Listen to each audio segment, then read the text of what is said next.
কাজীগুলো কিয়ামতের ময়দানে আসামির কাজ করায় দাঁড়াবে। পয়সা দিলেই বিয়ে পড়ায় যায়, এরকম পান্ডা কাজী আছে না নাই? বইয়া থাকে তুই গার্জিয়ান বুঝবি, মেয়ে যে কোনো বয়সের হোক তার কি লাগবে? গার্জিয়ান লাগবে। আল্লাহ বুঝার তৌফিক দান করুন।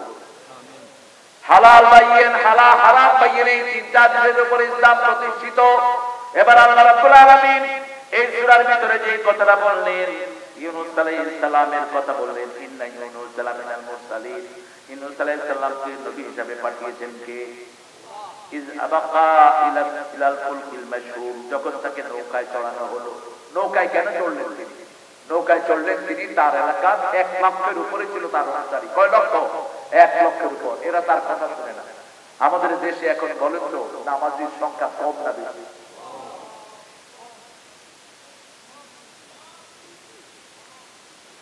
আচ্ছা, কম বেশি না বেশি বেশি? দেখি কম।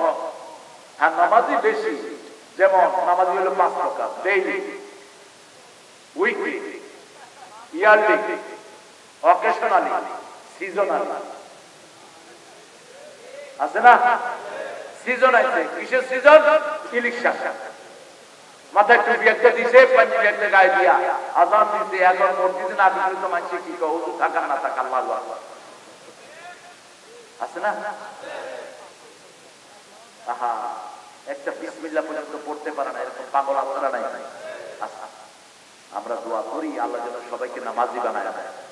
বাংলাদেশে 2 নামাজে মুসল্লি কম, এশা এবং ফজর। আর সৌদি আরব সহ পুরা মিডল ইস্টে এই 2 নামাজে মুসল্লি বেশি। কারণ কি জানেন? রাসূল বলেছেন ফজর এবং এশাতে যারা আসে না এরা হলো মুনাফিক। এরা কি? মুনাফিক। আর মুনাফিক কাফেরের চেয়ে জঘন্য। মুনাফিকের জন্য সবচেয়ে কঠিন নামাজ হলো ফজর এবং এশা। আমরা 5 ওয়াক্ত নামাজ পড়বো, আল্লাহ তৌফিক দান করুন। তিনার লোকেরা তিনার কথা শুনতে ছিল না। তিনি চিন্তা করলেন আমি আর এখানে থাকবো না। মন খারাপ করে তিনি গিয়ে নৌকায় উঠেছেন। নৌকায় উঠতে নৌকা ভারী হয়ে গেল। নৌকার লোকেরা বলাবলি করলো, কার ওঠার কারণে কে সবার শেষে উঠেছে? টস বড়। টস বলেন রাসূল কি রেখে খুতবা দিতে? লাঠি। এখন রাখা দরকার রকেট লঞ্চার, AK-47। কারণ লাঠির যুগ শেষ, এখন কিসের যুগ? 47-এর যুগ। রাসূল লাঠ যুদ্ধ করেছেন, মেনজানিক ব্যবহার করেছেন। কি ব্যবহার করেছেন? মেনজানিক ব্যবহার করেছেন। যাও, অসুস্থ হলে ভিন্ন কথা, আর যদি সুস্থ হয়ে যাও ঘরে গিয়ে অসুস্থ হবা, যাও।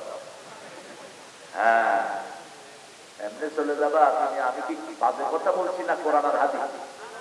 হ্যাঁ, তো যাবা কেন? কিসের এত তাড়া তোমার? জাতি জানে না জাতি কোন দিকে জাতি যাচ্ছে, ঠিক না বেটি? মানুষের রায় চুরি করে, আবার হ্যাঁ দোয়াও চায়। কত দোয়া করেন, আল্লাহ আমারে এবার ইনশাআল্লাহ আপনাদের খেদমতে সুযোগ দিচ্ছে। মানুষের মনে মনে কয় শালা আমরা ভোট একজনও দেয়নি, তুই আমাদের কাছে দিয়ে দোয়া কর। হ্যাঁ, আবার সিনেমা বানায়, হেরা দোয়া চায়, কয় এমন ফিল্ম বানাচ্ছি ইনশাআল্লাহ সাংঘাতিক হয়েছে, আপনারা দোয়া করবেন আমার জন্য সফলতা। আল্লাহর সাথে ঠাট্টা করো খুবই, সেগুলো আবার ইলিশানও দাঁড়ায় আমাদের দেশে। আছে না নাই?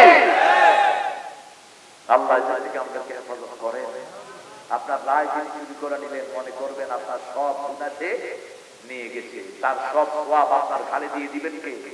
খবরদার, মানুষের রায় চুরি করার চেয়ে জঘন্য চুরি আর কিছুই নাই। এখন দেখছেন না কত সুখ, একটু পরে সুখ বেরিয়ে যাবে। এত আযাব আসতেছে কল্পনাও করতে পারবা না।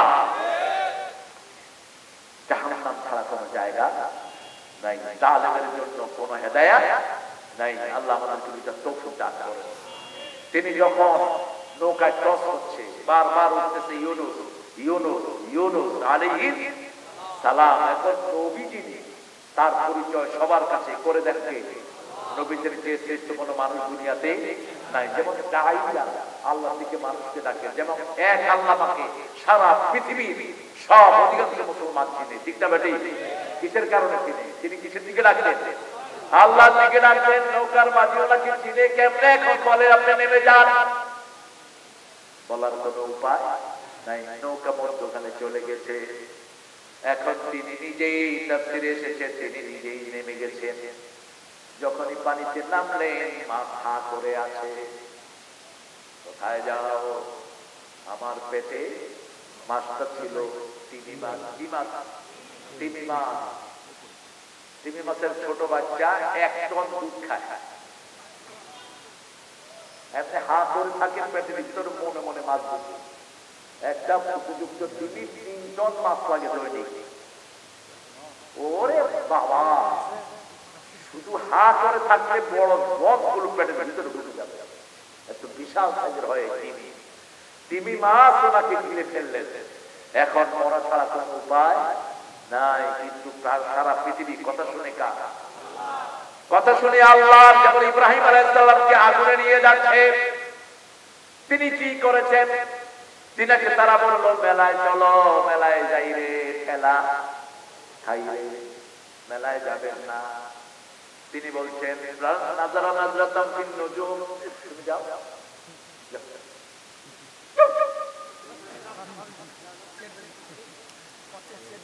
ভালো শিক্ষক হলেন তিনি, যিনি সবার দিকে খেয়াল রাখেন।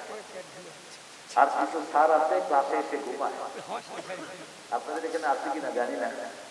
আমি একটু গল্প করছিলাম, পরে থেকে এক লোক আসছে প্রাইমারি স্কুলে, স্যার ক্লাসে ঘুমাইছে। মনে গিয়ে গুটা দিয়েছে, বুঝছো এটা ঘুম বলা হয়। এই যে একটু আগে দেখালাম না, এটার নাম হলো ঘুম। এইভাবে ঘুমাইতে হয়। তো ওই লোকটা কি ব্যাপার, আপনি ঘুমাচ্ছিলেন? না, আমি দেখাচ্ছিলাম কিভাবে ঘুমাইতে। বাংলাদেশের লোকেরা যদি দুষ্ট, এত ব্রেন, সারা পৃথিবীকে এরা কোরআনে ফাঁস। ঠিক না বেটি? যদি ব্রেনটা সব কাজে খাটাতো, এদের আগে কেউ যেতে পারত না। এত অল্প জায়গাতে আল্লাহ এত ওলি দিয়েছেন, এত গুণী মানুষ দিয়েছেন, আলহামদুলিল্লাহ বলে। আর আপনাদের বগুড়া তো হলো আমার দৃষ্টিতে শান্তির একটা ক্ষণিক জায়গা। এত সস্তা বগুড়ার মতো জীবনের কোন জিনিস কোন পৃথিবীতে নাই। কলা ঢাকাতে কিনে একটা 10 টাকা করে, আর বগুড়াতে এক ছড়ি বেচে 30 টাকা। আমার ড্রাইভারকে বললাম একটু কাঁচা কলা উঠাও সাগর কলা। সে বললো যে চাচা কত? তো চাচার কলাগুলো বেচা শেষ, বলছে 30 টাকা দিয়ে। ওই শুনতে একটু সমস্যা হয়েছে। বলছেন কত? বলছে 20 টাকা দিয়ে। ও মনে করছে 2টা 20 টাকা। তো এই জিজ্ঞেস করছে কয়টা? ওই চাষি মুখের দিকে তাকিয়ে আছে, কয় যা পুরোটা নিয়ে যা, পয়সা দিতে হবে। আছে না নাই?